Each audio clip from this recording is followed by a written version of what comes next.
예, 그래서 그 부분이 이제 되게 어려운 부분인데요. 보통은 이제 윤회를 그 인도에도 원래 윤회 사상이 있었거든요. 근데 거기서는 어떻게 이야기를 하냐 하면은 자아라고 하는 게 있는데 이 자아가 이제 몸만 바꾼다. 그러니까 자아는 그대로 있고 이제 다른 몸으로 바뀌는 거 이걸 윤회라고 본 거죠. 그래서 이런 걸 가지고 이제 윤회라고 봤는데 부처님께서는 그게 아니라 이런 이제 우리 존재에게는 이런 고정불변하고 변하지 않는 어떤 그런 영혼이나 자아라고 하는 것은 없다. 그런 거는 없고 단지 어떤 조건에 의해서 어떤 물질과 정신 현상들이 계속 이어지는 것일 뿐이다. 그래서 이제 그거를 이제 조건이라고 표현한 거죠. 마치 이걸 이제 설명할 때 어떻게 하냐면 그 촛불이 이렇게 있는데 여기 있는 촛불이 일어났다가 꺼지고 다시 옆에 있는 촛불로 불꽃이 이어지고 또 그 불이 일어났다 꺼지고 옆에 불로 이어지고 이렇게 하는 건데 앞에 있는 그 촛불하고 뒤에 촛불이 같은 건 아니잖아요. 그죠? 그렇지만 또 앞에 있는 것이 뒤에 있는 것과 무관하지가 않죠. 그 앞에 일어난 물질과 정신현상의 그것을 의존해서 뒤에 게 일어나고 또 이걸 의존해서 또 뒤에 게 일어나고 이런 식으로 이어지는 것을 윤회라고 본 거예요.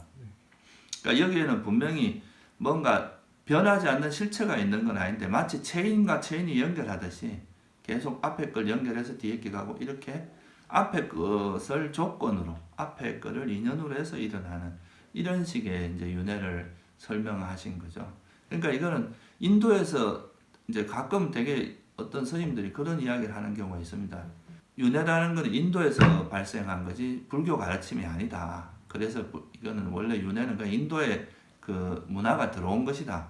이렇게 설명하는 분도 있는데 그게 아니라 이제 인도에서는 아까 말했듯이 윤회가 그냥 자아가 있는데 자아가 계속 이동한다. 자아가 그냥 몸만 바꾸면서 윤회한다. 이렇게 이해한 거라면 부처님은 그걸 조건 발생으로 조건에 의해서 어떤 물질과 정신현상이 계속 이어지는 거, 계속 연결해서 앞에 걸 조건해서 뒤에 게 일어나고 이것이 사라지면 또 새로운 게 일어나는 근데 앞에 거와 조건해서 일어나는 이런 식으로 설명한 이게 이제 독특한 거거든요. 불교가. 부처님이 그 인도에서 그 원래 있던 윤회와는 전혀 다른 방식으로 설명을 한 거예요. 그러니까 이게 이제 여기서 실체는 없지만 조건에 의해서 계속 이어지는 거 이걸 윤회로 본 거죠. 그러니까 이게 무아기 때문에 윤회를 한다. 무아이면서 윤회한다는 걸 설명한 거예요. 이게 이제 불교 가르침의 그 독특한 부분이고 인도에서 말하는 윤회와의 차이점이 기존에서 그러니까 브라만교에서 설명하는 윤회와는 다른. 근데 이걸 가지고 이제 그 인도에서 그 뭐 윤회가 생긴 거지 원래 불교는 없었다 이렇게 말하는 건 좀 억측인 것 같고요. 그래서 이런 것들이 이제 불교를 굉장히 심오하게 만드는 내용입니다. 그러니까 이게 이제 일반적으로는 사람들이 약간 이해하기가 조금 어려운 내용이죠.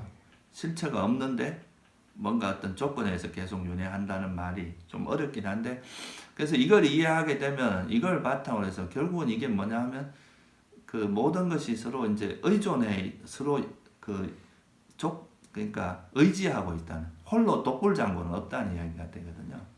그래서 이런 연기적인 사고를 바탕으로 해서 이제 뭐 자비심이라든가 이런 게 사실 나오는 그 이유가 홀로 독불장군이면 사실 뭐 남들과 무관한 거잖아요. 그런 경우는 이제 이런 사상 자체가 좀 별로 의미가 없게 되는데 다 이렇게 서로가 의지해 있다고 봤을 때는 나의 행복이 남과 무관하지 않고 나의 괴로움이 남과 무관하지 않은 거잖아요. 그러니까 이런 것이 이제 자비행으로 이어질 수 있는 그 이론적 배경도 되는 거죠. 그래서 그거를 잘 이해를 해야 됩니다. 우리가 보통은 그 윤회를 이야기할 때 그냥 안에 뭔가 변하지 않는 영혼이 있어가지고 그게 윤회한다 이렇게 보는 것은 이제 이게 원래 불교의 윤회관이 아닙니다. 그러니까 불교에서 말하는 것은 이런 조건에 의해서 그러니까 우리가 지금 태어나는 것도 근본적으로 뭐 이제 자아가 있어서 이렇게 태어나는 게 아니라 이 생에 우리가 지었던 그 업이 있고 그 업을 받쳐주는 이제 집착, 가래 이런 것이 있으면 그것에 의해서 새로운 존재로서 이렇게 우리 의식과 몸이 이렇게 형성되는 거, 이거를 그냥 윤회라고 보는 식이죠. 그러니까 아까 말했듯이 앞에 촛불은 하고 뒤에 촛불이 같은 건 아니지만 연관되어 있다는 거죠. 그런 식으로 이해하는 겁니다. 그래서 이제 자아라는 것이 있다고, 이제 이미 나라고 하는 게 있다고 전제되어 있는데, 그거는 이제 부처님이 보시기에는 관념적인 거라는 거예요. 그냥 우리가 막연히 그렇게 생각한 거지, 실제 그게 뭐냐라고 하면은 내세울 게 없다는 거죠. 그럼 실제로 내가 나라고 생각하는 게 뭔가를 이렇게 관찰을 해보는 거죠. 고찰을 해봐요. 실제로 이제 우리가 직접적으로 관찰하고 이제 수행을, 그걸 위파사나 수행이라 하거든요. 그렇게 관찰을 해보면 실제로 내가 나라고 할 수 있는 후배가 이 몸, 그죠? 내 몸뚱아리, 이거 아니면 정신현상이란 말이에요. 우리 마음에서 일어나는 그 두 가지 현상밖에 없는데, 몸은 영원하지 않다는 건 다 아는 거고, 몸에 실체가 없잖아요.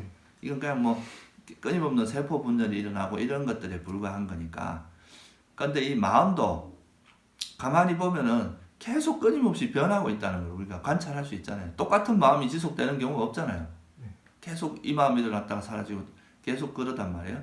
그러니까 이렇게 계속 변하고 있는 것에서 어떻게 영원히 변치 않는 실체가 있을 수 있냐 이거예요. 그래서 그걸 이제 나라고 할 만한 건 없다고 부처님께서 말씀하신 거거든요. 그래서 이런 것들을 이제 관찰을 해보면 나라고 할 만한 건 없지만, 그러면 어떻게 사람이 동일성, 그러니까 어떤 정체성이 있느냐, 그거는 앞에 일어났던 것과 뒤에 일어난 것이 무관하게 가는 게 아니라 뭔가 연관되어서 흘러가기 때문에 뭔가 하나의 정체성을 가지고 있는데, 그걸 사람들이 나라고 이제 착각한다는 거죠. 그래서 이게 이제 어떻게 보면 무아인데 윤회를 한다, 이런 이야기는 연기를 이제 제대로 이해를 해야 이해될 수 있는 것들입니다. 그래서 그 연기를 이해하는 게 또 어떻게 보면 약간은 수행하고 무관한 게 아니라서, 그래서 일반인들이 항상 헷갈리고 좀 어렵게 생각하고 하는 부분인 것 같아요.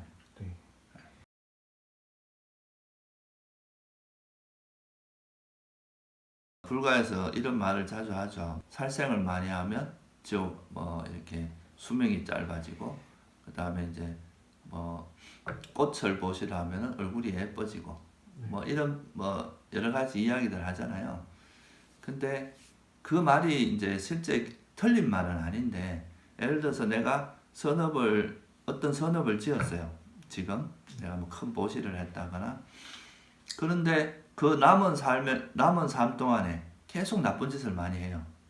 그러니까 살생을 하고 뭐 도둑질을 하고 이제 삿된 음행을 하고, 만약에 이렇게 했다 칩시다.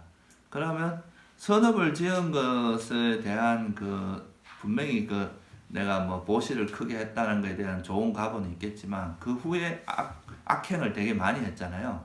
그러면 이 선업의 힘이 이 악행의 힘 때문에 오히려 약화되는 거죠. 그러니까 동일하게 되는 게 아니라, 그래서 이거를 부처님께서 이제 경전에서 어떤 경에서 뭐라고 비유냐면 소금덩이 경이라는 경에서 소금을 가지고 비유를 했는데, 내가 소금 한 덩이를 이제 이 찻잔에다 넣으면 이 찻잔은 되게 짜지겠죠. 그렇지만 이걸 한강에다 소금 한 덩이를 넣으면 흔적 표시도 안 날 거라는 거죠. 그러니까 선업과 악업이라는 것이, 그러니까 A라는 악업을 지으면 반드시 이렇게 A 다시라, 뭐 예를 들어서 이제 꽃을 바치면 반드시 얼굴이 예뻐지고 이런 건 아니라는 거죠. 꽃을 내가 보시를 했다 해도 그 후에 내가 만약에 악행을 많이 저지르면 이것이 좋은 가보를 맺는 것보다 이 악행의 악행의 힘이 더 세기 때문에 이게 오히려 없어지고, 이것보다는 악행이 더 가보를 맺게 될 수 있다는 거예요. 그래서 우리가 이제 똑같은 악행을 했다 하더라도 선업의 힘이 강한 사람은 그 가보가 적어집니다. 약화돼요. 근데 선업의 힘이 약한 사람은 아주 가벼운 죄만 저질러도 크게 가보를 받는다는 거죠. 예를 들어서 뭐 되게 이제 힘도 없고 약한 사람들이 어떤 악행을 저지르면 되게 세게 가보를 받는데, 세게 뭐 이제 죄를 뭐라 그럴까, 이제 세속적으로도 보면 그거에 대해서 뭐 형을 많이 받거나 고통을 많이 받을 수도 있는데, 똑같은 빵을 하나 훔쳤다 해도 원래부터 나쁜 짓을 하는 사람이 빵을 하나 훔친 거 하고, 원래 되게 좋은 일을 많이 하던 사람이 어쩌다가 빵을 훔친 거하고 그 받는 가구가 전혀 다르다는 거죠. 그러니까 이게 상호작용을 한다는 거예요. 업이라는 게 하나의 업이 동일한 결과를 만드는 게 아니고 이 업을 지어도 주변에 만약에 나쁜 업을 지었다 해도 선업이 이래 많으면 선업이 이 업을 읽는 걸 방해해서 이 악업 때문에 만약에 내 손이 부러질 갑오를 받아야 될 거면 손이 살짝 다치고 만다거나 이런 식으로 된다는 거죠.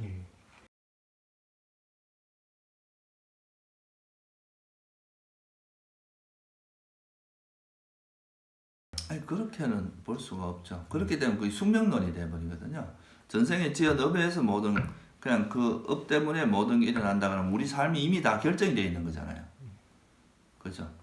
그러면 그 우리 삶에서 변화 가능한 것이 없어질 거 아니에요.